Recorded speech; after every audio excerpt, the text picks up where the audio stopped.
wabarakatuh. Selamat pagi. Balik lagi bersama kami Bright People, yang pasti yang selalu menemani kita ya Pak ya, untuk selalu kita memberikan edukasi dan memberikan pengetahuan lebih tepatnya terkait jasa industri outsourcing. Dan di sini saya juga ditemani oleh partner saya, oleh Pak siapa? Dengan Aris, Mas Niki. Pak Aris sebagai apa Pak?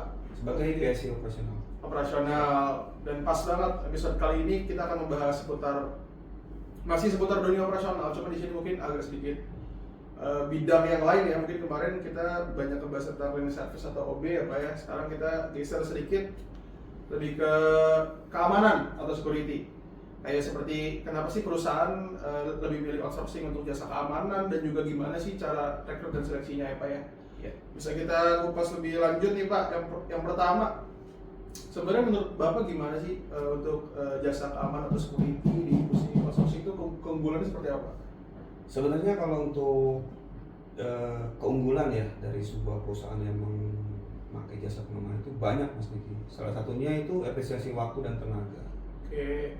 Berikut juga biaya, karena apa? Perusahaan itu tidak perlu repot-repot untuk meng-hire tenaga satuan pengamanan. Terus yang kedua itu jasa pengamanan itu dari penyedia jasa itu sudah menyiapkan anggota yang terlatih. Seperti itu. Terus kita mempunyai juga sistem backup apabila memang sudah anggota yang ditempatkan lokasi itu berhalangan hadir. Mungkin setelah itu keunggulannya yang berikutnya itu ada evaluasi atau monitoring berkala. Seperti itu, Mas. Oke, berarti memang kalau dilihat berarti sangat membantu sekali ya Pak ya. Siap, dengan betul. adanya outsourcing di jasa keamanan ya, untuk membantu perusahaan lain gitu ya, lebih tepatnya. Oke, lanjut. Sekarang kita bahas nih gimana sih caranya proses rekrutmen untuk anggota security-nya, mungkin agak lebih detail. Gimana Pak Aris? Untuk tahapan-tahapannya itu memang ada beberapa poin, Mas Diki. Salah satunya itu pertama itu kandidat anggota satuan pengamanan itu melakukan tahapan seleksi administrasi. Oke, Berikut dari data pendukungnya, KK, KTP, legalitas, garda pratama, dan lain-lain. Iya.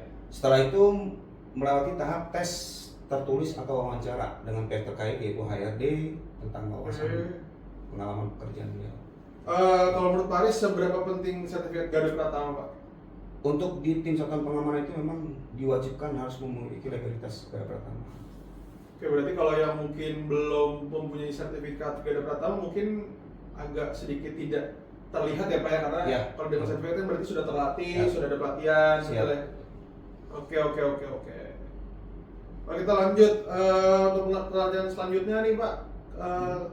Biasanya kalau udah ditempatkan atau udah ada penempatan itu, apakah tugas dari PT Bintang ini misalnya selaku sebagai vendor itu sudah selesai atau ada tindakan apa lagi nih?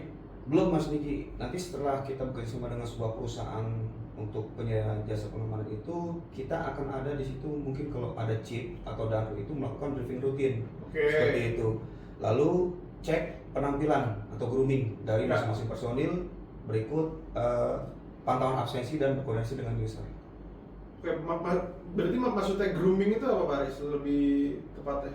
Grooming itu penampilan, Mas Niki, dari atas kepala sampai ujung kaki. Oke, berarti memang ada pengecekan apakah harus rapi, apakah pakaian fisik apa segala macam harus dicek terus ya Pak ya? Iya, betul. Dan koordinasi sama user nih bagaimana Pak Aris? Kalau untuk koordinasi itu perihal mungkin ada suatu case di lapangan. Salah satunya yang mungkin ada pencurian kah, atau mungkin kehilangan barang kah, atau mungkin memang yang sebetulnya teknis seperti itu. Berarti memang harus selalu komunikasi ya terutama dengan user ya. Siap. Oke deh.